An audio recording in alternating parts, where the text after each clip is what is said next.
Hello मित्रों, आपका स्वागत है आपके यूट्यूब चैनल से और सक्सेस क्लासेस पर। देखिए अभी तक ये बंद था, ठीक है। आज हम लेकर आए हैं क्लास टेंथ के चैप्टर नंबर फर्स्ट। क्या है? रासायनिक अपक्रिया एवं समीकरण, जिसको बोलते हैं कि ठीक है, रासायनिक अपक्रिया एवं समीकरण लेकर आए हैं, जो एक केमिस्ट्री का पार्ट है हमारे। ठीक है, तो पहले हम कुछ बातचीत कर लेते हैं, क्योंकि 2026-27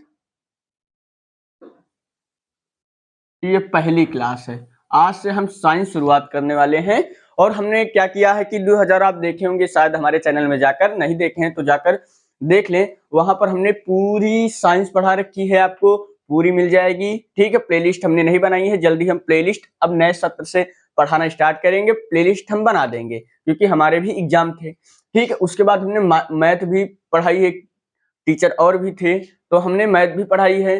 पूरी मैथ आपको वहां पर मिल जाएगी। अगर आपको 100 आउट 100 की मार्क्स की तैयारी करनी है तो वहां पर जाकर आप मैथ से पढ़ सकते हैं, पूरी कंप्लीट मैथ। अगर आपको इंग्लिश में प्रॉब्लम है तो इंग्लिश मैंने कुछ टॉपिक पढ़ाए हैं इंपॉर्टेंट।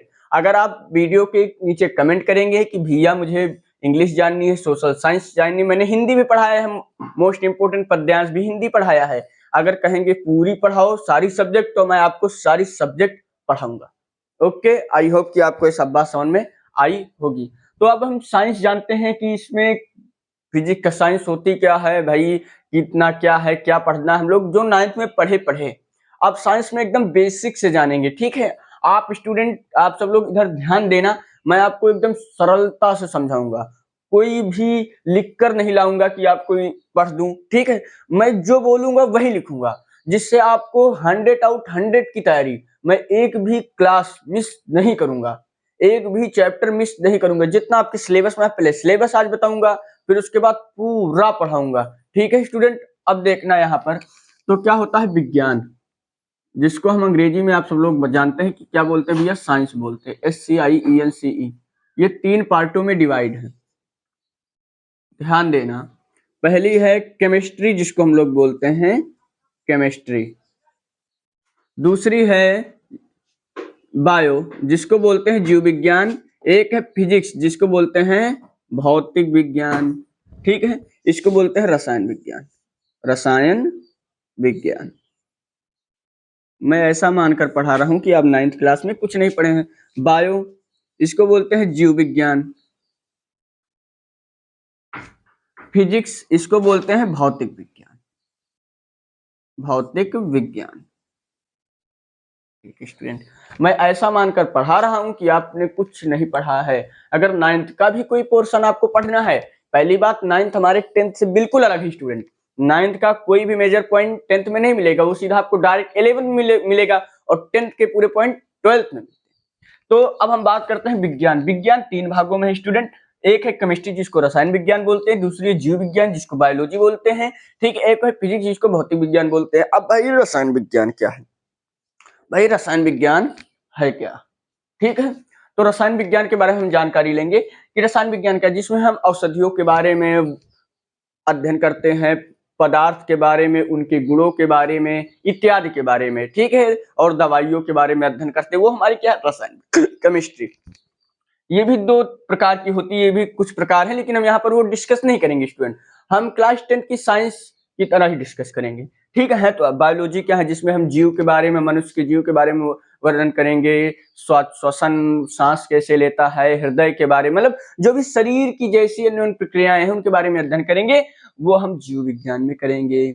अच्छा, भौतिक विज्ञान का है, भौतिक विज्ञान जहां पर हम न्यूमेरिकल्स देखेंगे, फॉर्मूले देखेंगे, प्रकाश के बारे में अध्ययन करेंगे कि प्रकाश कौन सी तरंग, मतलब प्रकाश क्या है, प्रकाश कैसे आता, मतलब इत्यादि के बारे में वो भौतिक विज्ञान की खोज करेंगे। अगर आप खोजकर्ता देखेंगे तो सर आइजैक न्यूटन है, अरस्तु है, और ये लेवासियो हैं। ठीक, खोजकर्ता भी आप लिख सकते हैं, इनका नाम लेवासियो। रसायन विज्ञान की खोज किसने की थी? लेवासियो ने की थी। बायोलॉजी खोज अरस्तु ने की थी, और भौतिक विज्ञान की खोज स्टूडेंट किसने की थी? मैं लिख ही दे रहा हूं, शायद आप लिख लें, लेवासियो। इनकी खोज अरस्तु ने की थी। इनकी खोज किसने की थी? Sir Isaac Newton. Sir Isaac Newton के बारे में आप 9th में पढ़कर आए हैं। न्यूटन के नियम पढ़ा था, 3 नियम दिए थे, ठीक हुए भाई। तो नहीं पढ़े फिर भी कोई बात नहीं, आप ये खोज करता ध्यान रखते हैं। साइंस क्या है, जो इन तीनों के माध्यम, साइंस मतलब जो चल रही, समझो बात को, ठीक है। ये साइंस के एक पार्ट है, इनके भी पार्ट हैं, इनके भी पार्ट है, इनके भी पार्ट, लेकिन वो हम डिस्कस नहीं करेंगे स्टूडेंट, वो हमारे 10th के बाद है। डिस्कस हम यहाँ पर सिर्फ इतने के ही करेंगे। तो अब हम केमिस्ट्री का फर्स्ट चैप्टर स्टार्ट करते हैं। पहले आप इसका स्क्रीनशॉट ले लें। आई होप कि आपने इसका स्क्रीनशॉट ले लिए होंगे। अब हम करते हैं जो चैप्टर आपके थंबनेल पर पड़ा है, चैप्टर फर्स्ट, रासायनिक अपक्रिया एवं समीकरण। देखिए एकदम जीरो शुरुआत करेंगे। अगर आप कुछ भी नहीं पढ़े कोई दिक्कत नहीं, एकदम शून्य से। पहले मैं यहाँ पर चैप्टर फ्लो लिख दूंगा, क्या क्या पढ़ना है, फिर उसके बाद हम आगे पढ़ेंगे स्टूडेंट, ठीक है। चैप्टर फ्लो क्या है हमारा, चैप्टर फ्लो में एनसीईआरटी के रिकॉर्डिंग लिख रहा हूँ। चैप्टर फ्लो जो हमारी बोर्ड ने जारी किया है, मैं वही लिख रहा हूँ। एनसीईआरटी से टॉपिक इधर उधर हो सकते हैं। नंबर 1 रासायनिक समीकरण, नंबर 2 रासायनिक संतुलित समीकरण, संतुलित समीकरण। नंबर 3 रासायनिक संतुलित, रासायनिक देखिए बेर बेर लगा दे, रासायनिक संतुलित समीकरण का महत्व, समीकरण का महत्व। चौथा रासायनिक अपक्रियाओं के प्रकार, रासायनिक अपक्रियाओं के प्रकार। इसमें नंबर 1 हम पढ़ेंगे संयोजन, जिसको योगात्मक भी बोलते हैं। ये है क्या भी बता रहा हूं मैं, योगात्मक भी बोलते हैं। पहले हम चैप्टर को लिख दें, संयोजन के बाद वियोजन, जिसको अपघटन भी बोलते हैं स्टूडेंट।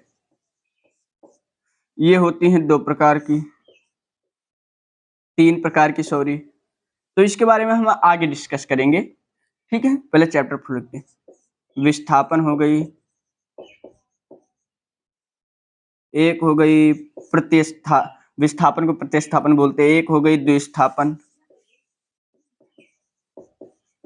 पहले मार्कर देख लेते हैं, क्योंकि ये मार्कर चल नहीं रहा भैया। मार्कर देख लेते हैं, फिर उसके बाद बात करते हैं। 1 सेकंड स्टूडेंट।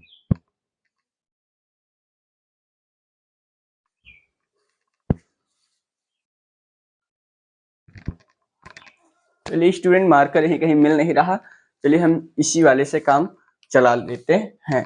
विस्थापन ABCD, फिर इसके बाद अवक्षेपण, अवक्षेपण हो गया EF, फिर उसके बाद अवक्षेपण के बाद है ऊष्माशोषी,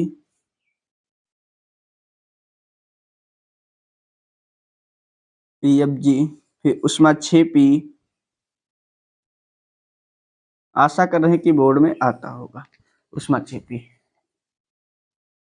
EFG, H ऊष्माक्षेप, रेडॉक्स,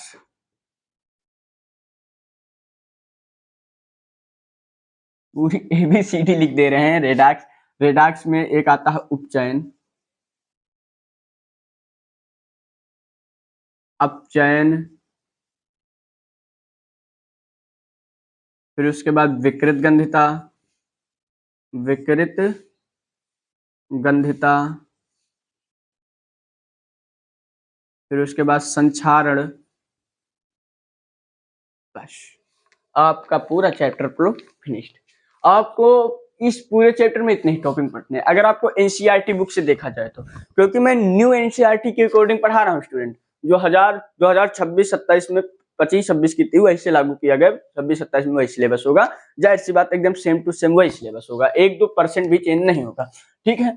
तो इसमें क्या होगा, रासायनिक समीकरण, रासायनिक संतुलित समीकरण, रासायनिक संतुलित समीकरण का महत्व, रासायनिक अपक्रियाओं के प्रकार, संयोजन, वियोजन, विस्थापन, द्विस्थापन, अवक्षेपण, ऊष्माशोषी, ऊष्माक्षेपी, रेडॉक्स है, रेडॉक्स के अंदर उपचयन, अपचयन पढ़ेंगे, फिर विकृत गंधिता, फिर संक्षारण। अब इसमें से मैं इंपॉर्टेंट के टिक लगा देता हूं जो आपके बोर्ड एग्जाम में पूछे जाते हैं। 100% क्वेश्चन वही में से आएगा, इस पूरे टॉपिक से 100% एक बड़ा क्वेश्चन भी आ सकता है और छोटे क्वेश्चन तो 100% आएंगे, क्योंकि हमारी रसायन विज्ञान, ये बताना मैं भूल गया कि रसायन विज्ञान हमारी 20 नंबर की रसायन विज्ञान आती है और 20 नंबर की हमारी बायोलॉजी आती है, 30 नंबर की हमारी फिजिक्स आती है।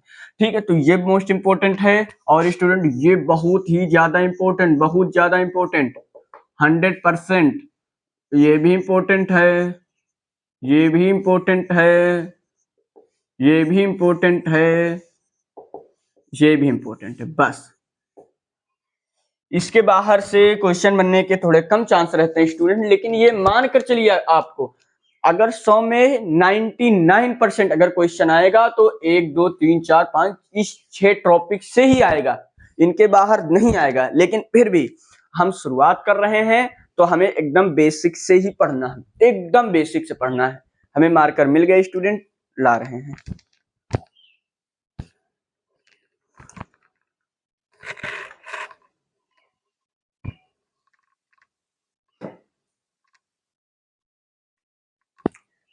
आशा करते हैं कि आप लोग देख रहे होंगे। ये देखिए मार्कर मिल गए, ध्यान नहीं दिया।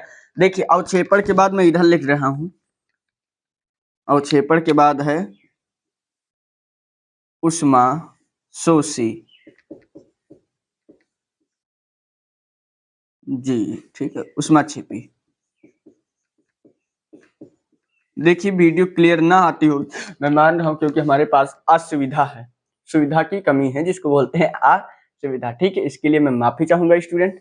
लेकिन कहते हैं कि अगर हम शिक्षा लेना चाहें तो हमें कोई महत्व नहीं रखता कि हम कहाँ कैसे किससे शिक्षा ले रहे हैं। ठीक है, हमें क्या करना है, हमें सिर्फ पढ़ना है, बस ये मकसद होना चाहिए। और मैं आपको एक एक बिंदु पढ़ाऊंगा। अगर आपने पूरी क्लास मेरी देख ली तो मैं ये गारंटी कहता हूं कि 100 आउट 100 मार्क्स, 100 में से 100 नंबर बोर्ड में कोई छीन नहीं सकता। किसी की हिम्मत नहीं है कि आपके 100 नंबर में से एक भी नंबर काट ले।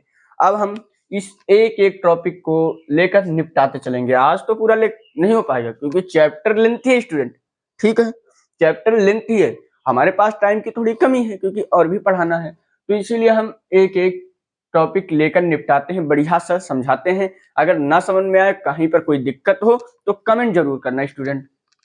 ठीक है, तो यहाँ पर पहला टॉपिक हम लेंगे और मैं आपको ये गारंटी देता हूं अगर आपको कोई और भी सब्जेक्ट पढ़नी है तो वीडियो पर कमेंट जरूर से जरूर करें, ताकि हम भी जाने कि आपको दिक्कत कहाँ हो रही है, आपकी कौन सब्जेक्ट में दिक्कत, आपको विधिवत समझाए, दिक्कत कहीं नहीं छोड़ने वाले। अब हम पढ़ते हैं क्या रासायनिक समीकरण क्या है। अच्छा, पहली बात ये रासायनिक शब्द क्या है, बात आएगी ना स्टूडेंट। वही रासायनिक समीकरण, समीकरण तो हम लोग 9th में मैथ में पढ़े होंगे, x प्लस वाई ऐसा कुछ पढ़े होंगे। ठीक है, बस तो क्या करते हैं, रासायनिक समीकरण क्या है, रासायनिक समीकरण। अच्छा, तो आपने मान लिया हाइड्रोजन पढ़ लिया होगा, हाइड्रोजन लिख लिया होगा इसे। अच्छा, और प्लस में ऑक्सीजन मिल जाता होगा स्टूडेंट, ध्यान से समझना हमारी बातें। तो उत्पाद जल बनता होगा। आपने देखा होगा कहीं कि हाइड्रोजन ऑक्सीजन जल बना देते हैं। ठीक है, तो समीकरण क्या होता है, समीकरण। तो एक चीज ध्यान देना, इधर वाले को क्या बोलते हैं स्टूडेंट, अभिकारक। ये अभिकारक, यहाँ अभी मैं सब बता रहा हूं, अभिकारक। इधर बोलते हैं प्रोडक्ट, जिसको उत्पाद बोलते हैं। अच्छा, उत्पाद क्या हुआ, अभिकारक। मान लीजिए आपने क्या किया, पानी लिया, पानी में शक्कर घोली। ठीक है, तो पानी में जब शक्कर घोली तो अभिकारक हो गए। ठीक है, तो उससे बना क्या, प्रोडक्ट क्या बना, शरबत। शरबत हमारा क्या हो गया, उत्पाद हो गया। बात समझ में आई होगी। ठीक है, पानी लिया, पानी में आपने क्या किया कि शक्कर और पानी में घोल दिया, तो वो क्या हो गया, अभिकारक हो गए। वो क्रिया में भाग ले रहे हैं, वो इस खेल में भाग ले रहे हैं। जब पूरा हो गए, जीत गए, प्रोडक्ट बन गया, तो उसको क्या बोलते हैं, प्रोडक्ट को ही उत्पाद बोलते हैं। रिडक्शन माने अभिकारक। आई होप कि आपको समझ में आया होगा। लेकिन रासायनिक समीकरण की परिभाषा क्या लिखेंगे। अच्छा, हाइड्रोजन को हम H2 ग्रुप में वायुमंडल में लेते हैं। ठीक है, प्लस इसको क्या बोलते हैं, O2, तो H2O बन जाएगा। लेकिन अभी हम बताएंगे इसको संतुलित करने की बात। ठीक है, 2 इधर लगा दो। अभी हम इसको बताएंगे कि ये क्या कर दिया, हाइड्रोजन 2 क्यों लगा दिया, ये संतुलित रासायनिक समीकरण आगे पढ़ेंगे, लेकिन शुद्ध से आप ऐसे समझो हमें लिखना है, ठीक है, प्रॉपर लिखना है। तो क्या हुआ, ये शब्द थे, ये क्या था, शब्द थे, और ये क्या बन गए भाई, ये बन क्या गए, ये बन गए प्रतीक। स्टूडेंट ध्यान से, ये क्या बन गए सारे, ये सब क्या बन गए, प्रतीक बन गए। प्रतीक, प्रतीक मतलब उसके नाम से चिन्हित किया जाए। जैसे मेरा नाम युवराज सिंह है तो वाई युवराज हिंदी में लिखते तो इंग्लिश में क्या लिखेंगे, वाई एस लिखेंगे ना, क्या लिखेंगे, वाई एस लिखेंगे। तो वाई एस, देखो जो शब्दों में युवराज सिंह लिखा है वो क्या हो गए, शब्द हो गए, लेकिन जो वाई एस लिखा वो उनके प्रतीक हो गए। स्टूडेंट क्या हो गए, प्रतीक हो गए। तो इसका मतलब समझिएगा, देखो शब्दों के अलावा, देखो शब्दों के माध्यम से, भाई इन्हीं के माध्यम से तो प्रतीक आ रहे हैं ना। हिंदी में नाम युवराज सिंह है, इंग्लिश में नाम वाई सिंह है, तो हिंदी के माध्यम से तो वाई से लिख पा रहे हैं ना, हिंदी जब जानते हैं तो वाई एस कहाँ लिख देंगे, ठीक है। तो शब्दों के माध्यम से प्रतीकों में लिखा गया समीकरण, शब्दों के माध्यम से प्रतीकों में लिखा गया समीकरण रासायनिक समीकरण कहलाता है। बात समझ में आई हुई होगी आपकी। मैंने जो बोला वही रामायण मैं यहाँ पर लिख रहा हूं, ठीक है। शब्दों के बदले, शब्दों के बदले प्रतीकों के माध्यम से लिखा गया समीकरण, लिखा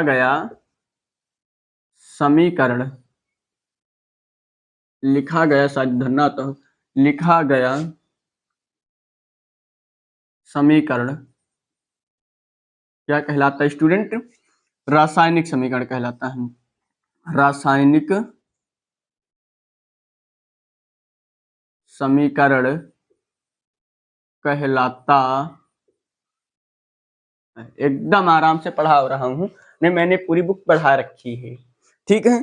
एक काम करिए, आप एक कॉपी बना लीजिए साइंस की, मेरे कहने से मैं जितना रोज पढ़ूंगा आप उतना रोज उसमें लिखते जाइए और समझते जाइए और उतना तैयार करते जाइए, ठीक है। पर जब मैं पूरी साइंस खत्म कर दूंगा लमसम 4-5 मंथ के अंदर, ठीक है, बहुत ज्यादा चैप्टर नहीं है, तो 4-5 मंथ के अंदर खत्म ही कर दूंगा, तो आपकी पूरी कॉपी पूरी हो जाएगी। फिर आपको मैं रिवीजन से वन शॉट कराऊंगा सारे चैप्टर के, और प्रॉपर नोट्स भी प्रोवाइड कराऊंगा। इससे आपकी तैयारी 100 आउट 100 हो पाएगी। आज मैं साइंस की बात ही नहीं कर रहा हूं। तो मैंने क्या लिखा, वही बात, शब्दों के बदले प्रतीकों के माध्यम से लिखा गया समीकरण रासायनिक समीकरण कहलाता है। इतनी बात आपको समझ में आई होगी। देखिए मैंने जो कहा मैंने वही लिखा, मैंने जो कहा मैंने वही लिखा। आई होप कि आपको बात समझ में आई होगी। देखिए शब्द थे, प्रतीक बना दिया, शब्दों के बदले प्रतीकों के माध्यम से लिखा गया समीकरण रासायनिक समीकरण कहलाता है, ठीक है। अब मैं इसको मिटा रहा हूं। इसके बाद हमारी हेडिंग क्या थी स्टूडेंट, रासायनिक संतुलित समीकरण। अब आपको ये वाली बात समझ में आई होगी कि भैया आपने H2O2 लेकर H2O बना, लेकिन ये 2 क्यों लगा दिया। अब आपको ये बात समझ में आएगी, ठीक है, ये बात आपको प्रॉपर अब समझ में आएगी। चलिए देखते हैं, इसको मिटा रहे हैं। आई होप कि आप इतनी देर से नोट कर लिया होगा, यह वीडियो पॉज कर आप नोट भी कर सकते हैं, ठीक है स्टूडेंट। देखिए दूसरा टॉपिक क्या था, संतुलित रासायनिक समीकरण। आपको मजा आ रहा होगा समझने में, संतुलित रासायनिक समीकरण। ध्यान से देखना स्टूडेंट, अब यहां पर मजा आएगा क्योंकि ये चैप्टर की न्यू है। अगर स्टूडेंट इसको समझ गए तो सब कुछ समझ जाएंगे, क्योंकि उन्हें ज्यादातर प्रॉब्लम आती है। आप 11th-12th तक केमिस्ट्री पढ़ेंगे, आपको समीकरण संतुलित करना रहेगा, ठीक है। तो इसकी डिफिनेशन भी हम लिखाएंगे, वो भी लिखाएंगे। अच्छा अब हम संतुलित करना आपको सिखाते हैं, इसके लिए मैं प्रॉपर अलग से वीडियो लाऊंगा, लेकिन यहाँ पर मैं डिटेल से पढ़ा रहा हूँ, पहले डिटेल से बता दूं। अगर आपको फिर भी कोई दिक्कत हो रही है तो कमेंट बॉक्स में जरूर डालना, फिर उसके लिए मैं प्रॉपर वीडियो लाऊंगा। मान लीजिए वही एग्जाम्पल ले रहे हैं, H2+O2 हाइड्रोजन। आप उस प्रतीक याद कर लें 1 से 30 तक। हाइड्रोजन का H, helium, lithium, beryllium, boron, carbon, nitrogen, oxygen, fluorine, ये सब याद कर लें, ठीक है। तो क्या बन जाएगा H2O। अब यहाँ पर समझना, हाइड्रोजन कितने यहाँ पर भैया? 2 है। हाइड्रोजन कितने हैं? 2 हैं। हाइड्रोजन की संख्या कितनी है? 2 है। अच्छा, ऑक्सीजन कितने हैं? 2 है। अच्छा, इधर आइए देखते हैं हाइड्रोजन कितने हैं? 2 हैं। ऑक्सीजन कितने हैं? 1 है। मामला गड़बड़ है। संतुलित, संतुलित मतलब बराबर हो। संतुलित का मतलब क्या? बराबर हो। जैसे घर में कुछ खाने का होता है तो बराबर बराबर दिया जाता है, वैसे संतुलित का मतलब बराबर हो। तो इधर 2 हैं, इधर 2, हाँ ठीक भैया।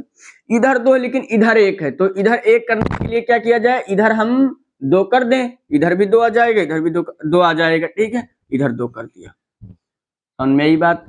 तो ऑक्सीजन कितने हो गए? 2, लेकिन हाइड्रोजन 2 दूनी कितने हो गए स्टूडेंट? 4 हो गए। अब क्या करें? यहाँ भी 2 कर दें, यहाँ भी 2 कर देंगे तो 2 दूनी 4, इधर भी हो जाएंगे, 2 इधर कर दिए। अच्छा, अब बराबर हैं? हाँ भैया अब तो बराबर है, क्योंकि 2 दूनी 4 हाइड्रोजन 2 ऑक्सीजन, 2 दूनी 4 हाइड्रोजन 2 आगे लगा है तो 2 ऑक्सीजन। आई होप कि आपको ये बात समझ में आई होगी। ठीक है, दूसरा समीकरण लेते हैं कोई। नेक्स्ट स्टूडेंट वो कैसा भी समीकरण दे सकता है, आपको ध्यान देना होगा। जैसे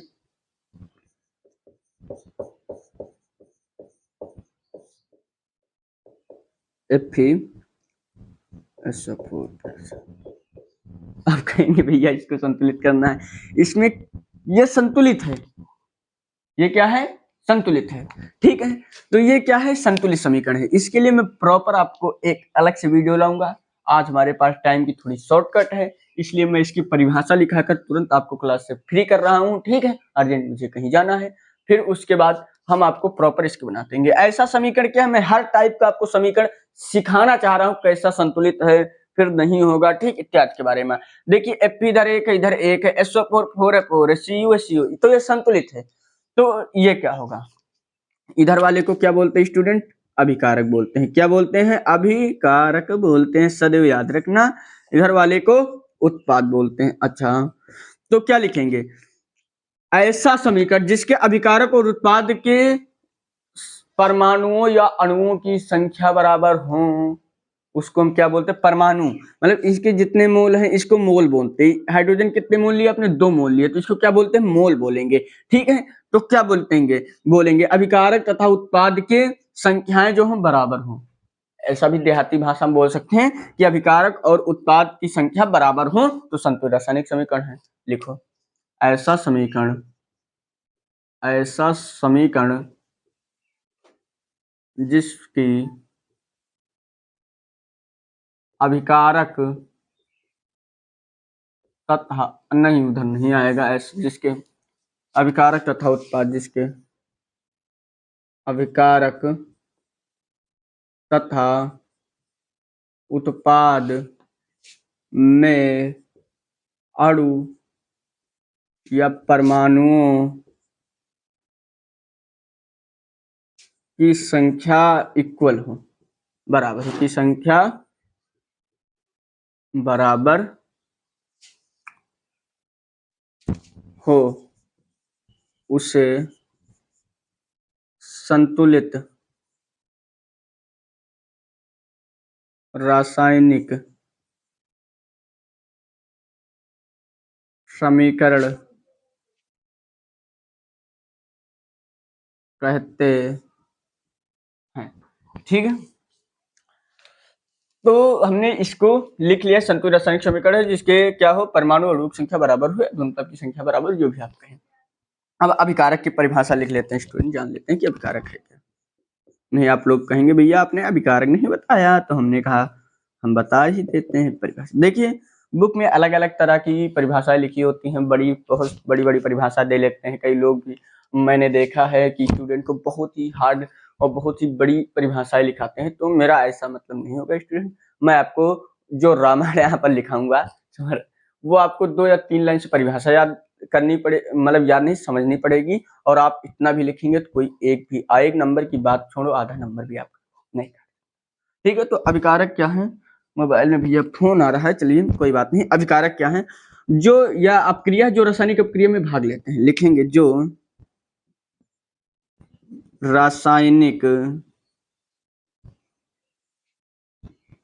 अपक्रिया को संपन्न कराते हैं, भाग लेते, जो रासायनिक अपक्रिया में भाग लेते हैं उन्हें अभिकारक कहते हैं। उन्हें, मार्कर की कमी आज देखो जाकर लाते हैं। उन्हें अभिकारक कहते हैं।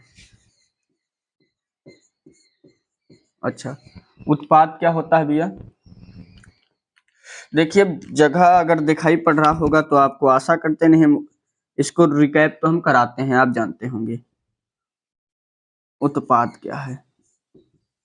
देखो, रासायनिक अपक्रिया के फलस्वरूप जो उत्पन्न होता है उसको क्या बोलते हैं? प्रोडक्ट। ठीक है, रासायनिक अपक्रिया हो गई, जिसके फलस्वरूप जो बना उसको क्या बोलते हैं? उत्पाद।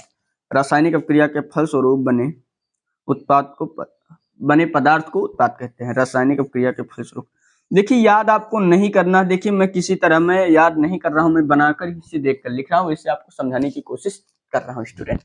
रासायनिक अपक्रिया के फलस्वरूप, फलस्वरूप मतलब क्रिया हो चुकी, रासायनिक अपक्रिया के फलस्वरूप उत्पन्न पदार्थ को उत्पाद कहते हैं। उत्पाद में ये एग्जाम्पल डाल दें, कार्य में ये सारे एग्जाम्पल डाल दें। आई होप कि आपको ये आज की कक्षा समझ में आई होगी।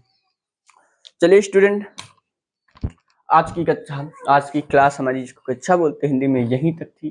ठीक है, तो मैं आपको ये बात बताना चाहता हूँ कि अगर ऑलरेडी आपको एडवांस में पढ़ाई करनी है, एडवांस में तैयारी करनी है, तो आपको अलग अलग भटकने से बढ़िया है कि आप हमारे चैनल पर जाकर शिद्दत से, ठीक है स्टूडेंट, वहां पर मैंने हर चैप्टर के इंपॉर्टेंट क्वेश्चन भी कराए हैं, विद्युत मतलब अनेक चैप्टर हैं उनके मैंने न्यूमेरिकल भी कराए हैं, और फिजिक्स में एक एक पॉइंट से आपको पूरा समझाया है। मैं पढ़ाऊंगा इस बार भी, लेकिन अगर आपको आगे पढ़ना है स्टूडेंट, एडवांस तैयारी करनी है, तो आप वहां जाकर कर सकते हैं। नहीं आपको, मैं तो कहूंगा एडवांस करने की तरीका है, एडवांस नहीं करते, क्योंकि एग्जाम जब लास्ट तक हम लोग स्टूडेंट को मैंने देखा है कि जब नवंबर दिसंबर तक पहुंचेंगे, कहेंगे भाई मेरा सिलेबस कंप्लीट ही नहीं है, तो इसका मतलब क्या, वो एडवांस में भागेंगे, पहले का छूट जाएगा, एडवांस में जाएंगे तो पहले का छूट जाएगा, तो सिलेबस कहाँ से पूरा होगा स्टूडेंट। इसलिए मैं कहता हूं आपको कि बिना इधर उधर भागे आप हमारे चैनल से एक मैं रोज ही पढ़ाऊंगा। ठीक है, मैं ये कोशिश करूंगा कि लाइव लेक्चर आप लोग कमेंट करना, अगर आपको लाइव चाहिए क्लास तो आप कमेंट करना, और अगर आपको कोई भी सब्जेक्ट में दिक्कत हो, कोई भी परेशानी हो, तो आप कमेंट कर जरूर जाना कि आपको आज की ये क्लास कैसी लगी। अब मैं हट जाऊंगा, आप इसके स्क्रीनशॉट ले लिए होंगे भैया, आप इसके स्क्रीनशॉट, ठीक है, इतने बुद्धिमान आप लोग हैं, ठीक है, और मैंने आपको पढ़ाया भी है। चलिए आज की कक्षा यहीं तक थी। अगर आपको कुछ न समझ में आया हो तो समझ में आया हो तो वीडियो को लाइक एंड सब्सक्राइब करें, ज्यादा से ज्यादा शेयर करें स्टूडेंट, क्योंकि इसमें हमारा भी भला हो। सब्सक्राइब करने में 0.8 सेकंड लगते हैं, ठीक है। तो मिलते हैं नेक्स्ट क्लास में, तब तक के अपना ख्याल रखिए। Thank you so much student, all of you.